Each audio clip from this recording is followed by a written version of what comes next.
Bueno, oramos entonces, permítanme.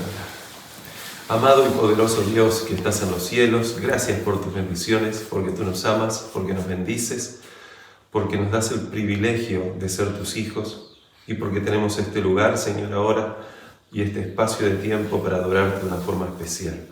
Te ruego que nos bendigas en el estudio de tu palabra y que tu Espíritu Santo nos ayude, nos ilumine, nos transforme, para que podamos ser tus hijos amados en quien tú sientas complacencia.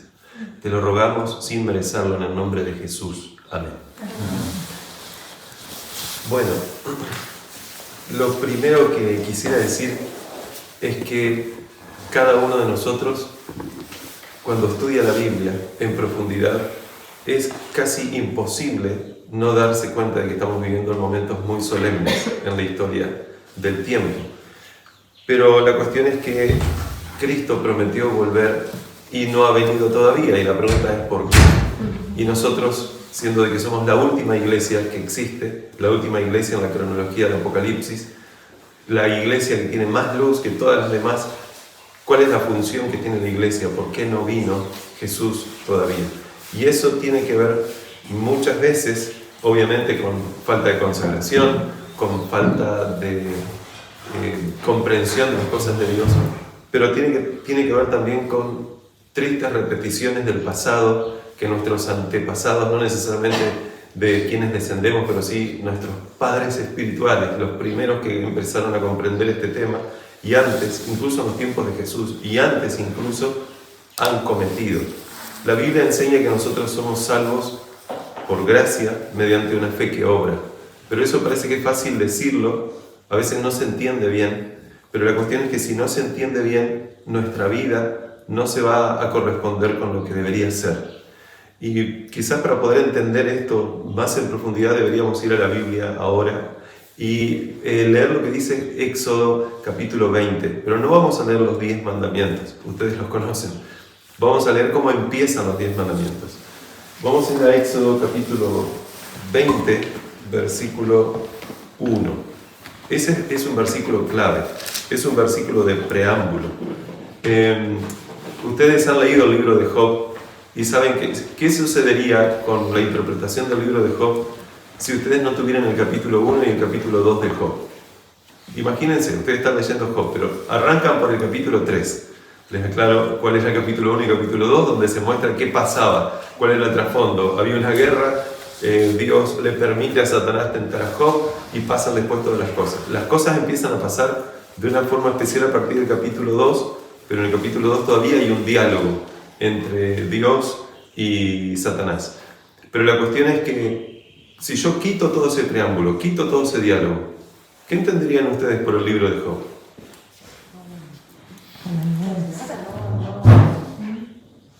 Sin inicio, sin razones, o sea, ¿qué pasó acá? Siempre habría de pronto la duda, o veríamos crueldad, juzgaríamos desde nuestra corta perspectiva humana. Porque Job no tenía ese preámbulo. Job sabía que Dios es justo, aunque él no entendía, pero decía, no puede ser, acá hay algo que no funciona, hay algo que está mal. Job nunca blasfemó el nombre de Dios, pero al no tener el preámbulo, al no tener la introducción, es como que él no sabía lo que estaba pasando. Bueno, asimismo sucedería con nosotros si cuando leemos los mandamientos arrancamos por el primer mandamiento y nos vamos hasta el 10º y solo los leemos como aparecen allí. Los mandamientos son esos, hay que reconocer, pero los mandamientos tienen un trasfondo. Dios dio esos mandamientos por alguna razón. Si ustedes recuerdan, la Biblia dice que esos mandamientos son eternos, que no se pueden cambiar. ¿Por qué a Dios se le ocurrió dar ahí esos mandamientos? ¿Por qué lo hizo después de liberar a su pueblo de Israel? ¿Por qué no los había mandado escribir antes? Los mandamientos realmente fueron dados al ser humano desde antes.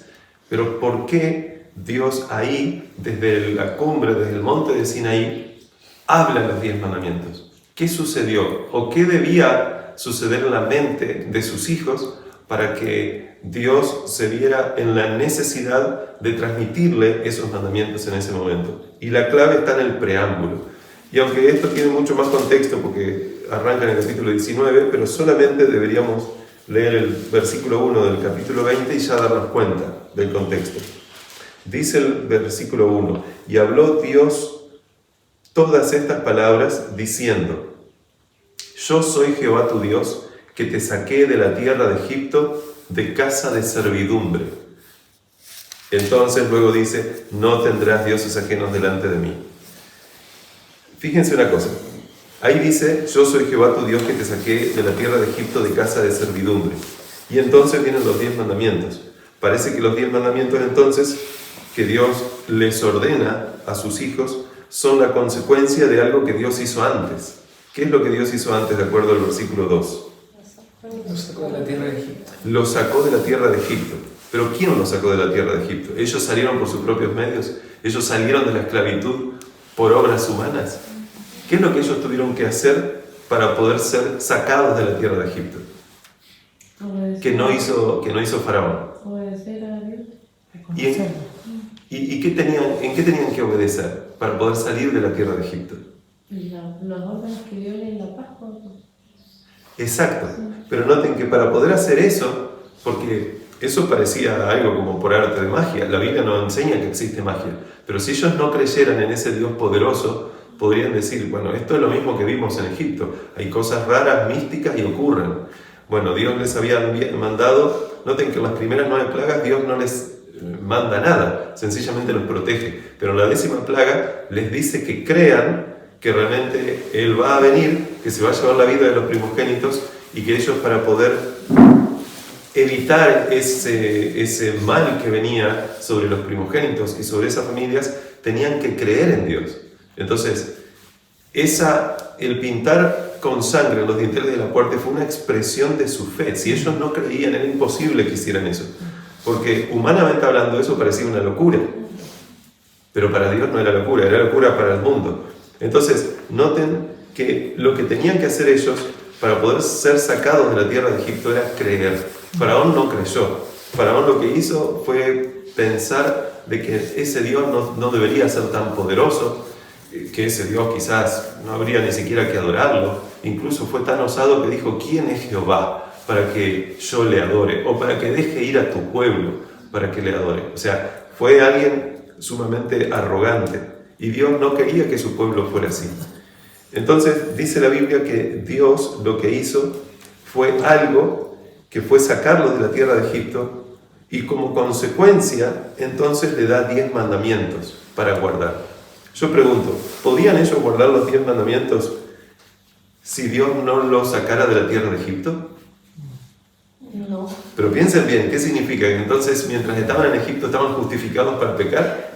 No, pero es que era más difícil porque estaban en esclavitud. Pero es que ellos ya no conocían a Dios, por eso no podían guardarlo. O sea, si hubieran, como José sí pudo. Bueno, imagínense que todos estamos en esclavitud, nos obligan a hacer cosas. Y empezamos a no guardar los mandamientos. ¿Está bien? No está bien. ¿No deberíamos incluso estar dispuestos a que nos maten siendo fieles a Dios? Pero parece que el texto está diciendo, como yo te saqué, entonces guarda los mandamientos. Hola, ¿qué tal? Creo que quieren hablar con alguien. Perdón, Sí. estoy escuchando su sermón, pero la fe tiene su celular. Hace mucho ruido, no lo alcanzo a escuchar. Bueno, qué bueno que estaba escuchando. Dios te bendiga. Bueno, evidentemente, no pasa nada. Dios igualmente les dice, yo te saqué de la tierra de Egipto, y da a entender, no está la palabra entonces aquí, pero da a entender por el contexto, entonces no tendrás dioses ajenos delante de mí. Esto es más profundo que sencillamente una cuestión geográfica.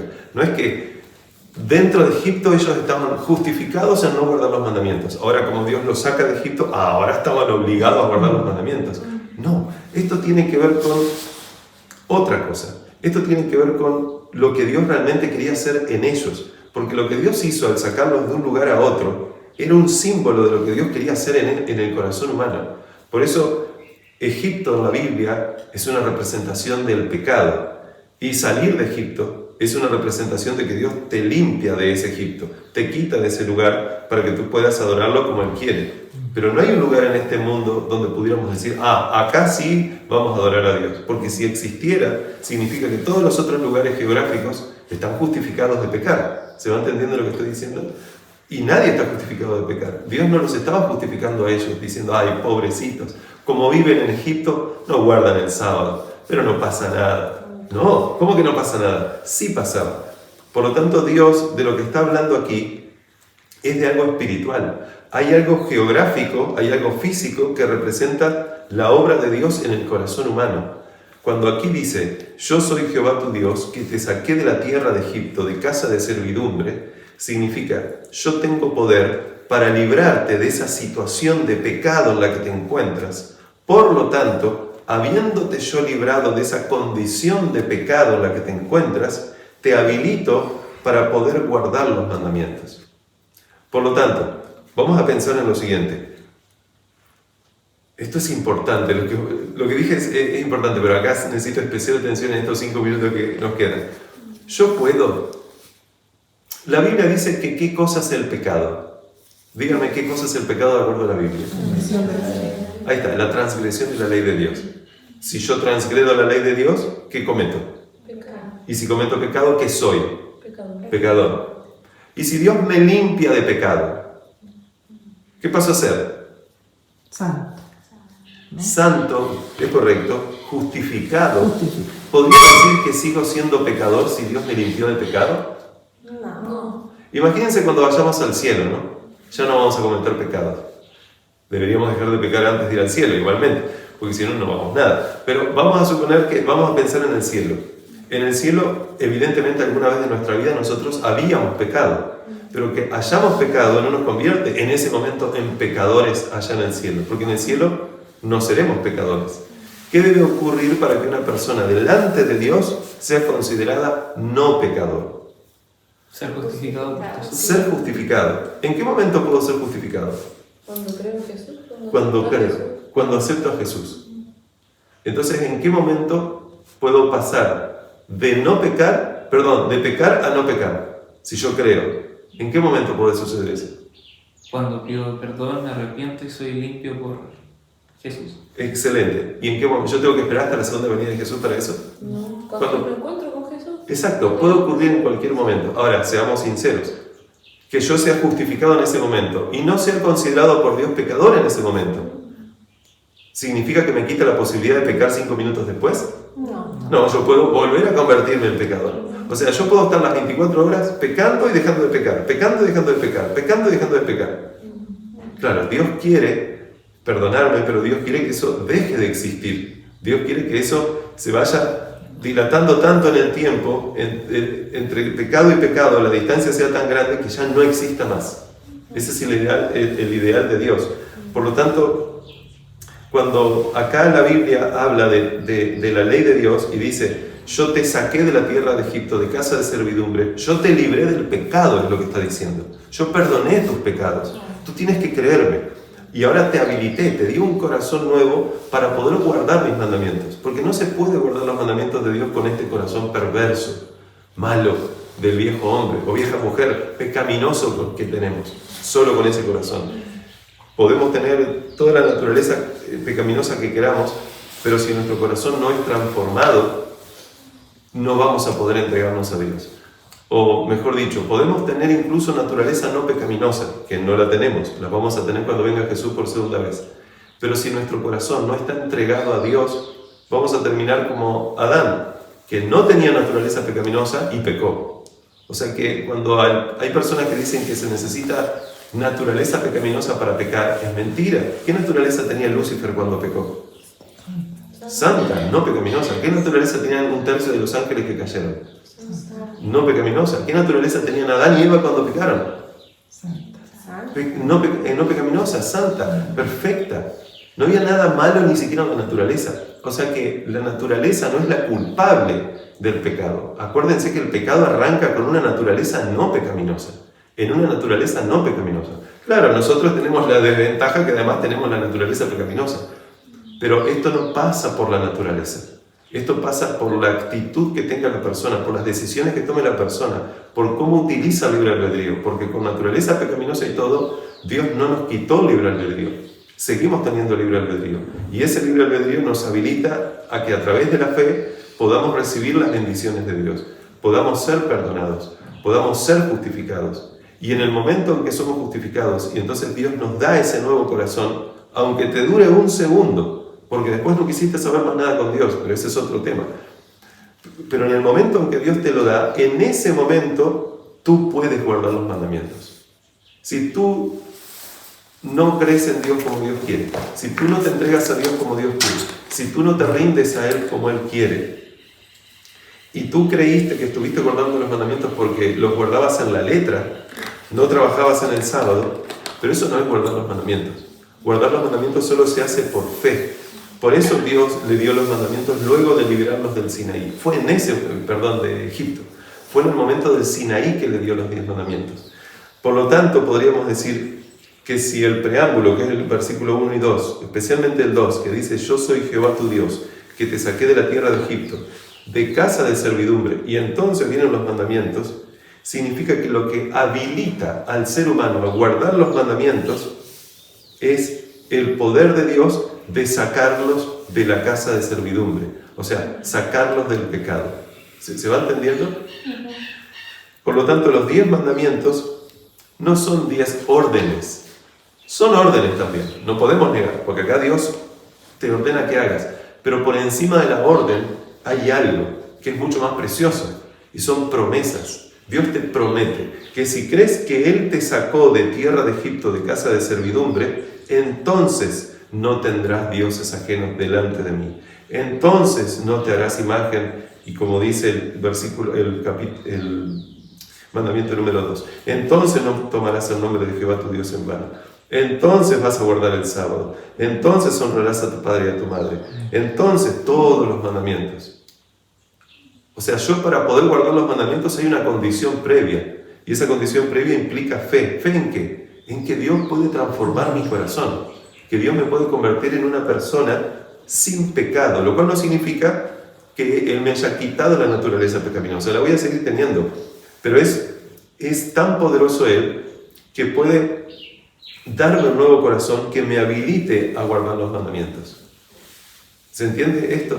Porque si yo creo que debo guardar los mandamientos sin entender que para hacerlo necesito un corazón nuevo, eso es legalismo.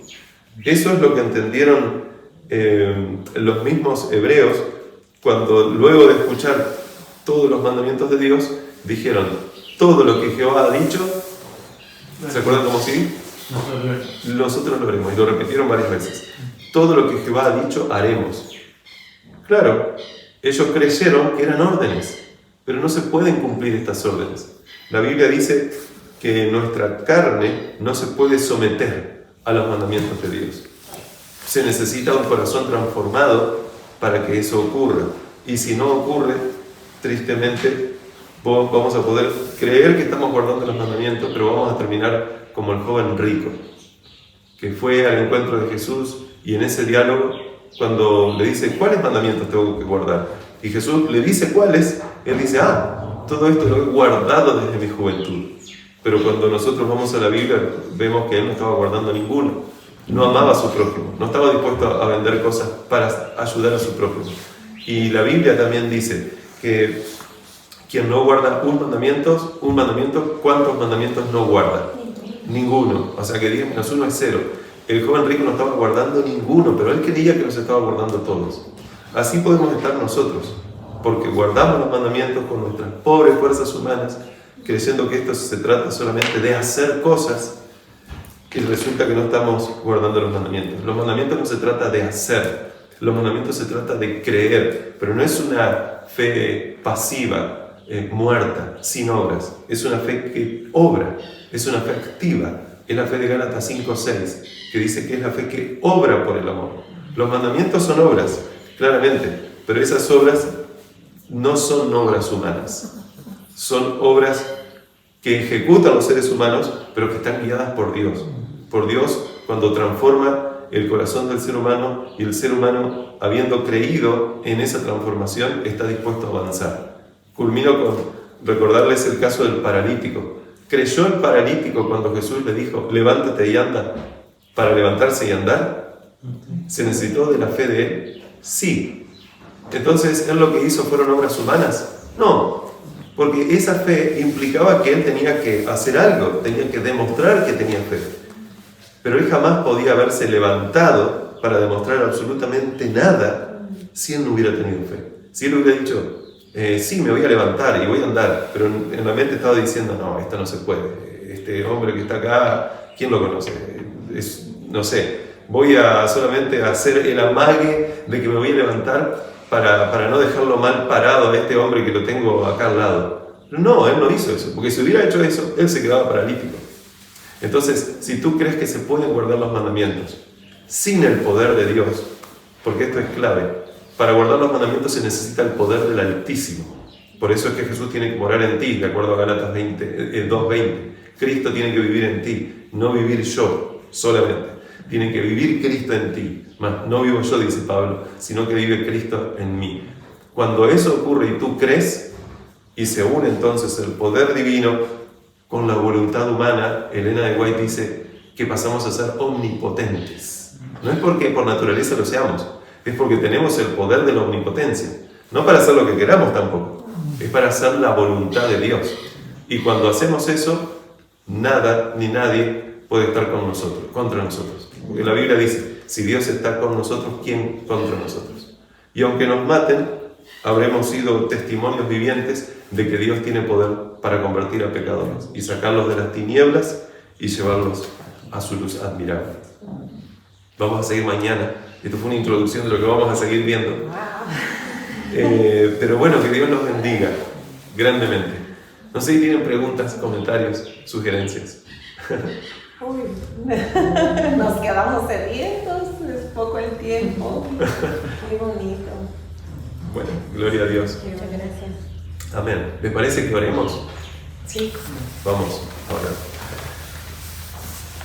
Hermana, ¿usted pudiera orar? Sí. Hacer la última oración. Amado Dios, gracias Señor por este tiempo tan especial. Gracias por que tú nos bendices ahora a través de tu palabra y a través de tu Hijo Alejandro, Señor. Que pueda por siempre, hasta que sea llamado a tu presencia, seguir siendo ese portavoz, instrumento en tus manos, Señor. Gracias por que nos has ayudado mucho, hemos comprendido algunos detalles, Señor, y eso nos enriquece, Señor. Ahora te pedimos que puedas también quedarte con nosotros el resto del día, y aquí estamos, Señor, para poder seguirte sirviendo. Todo esto te lo agradecemos, oh Padre, en el nombre de Cristo Jesús. Amén. Amén. Que Dios los bendiga grandemente.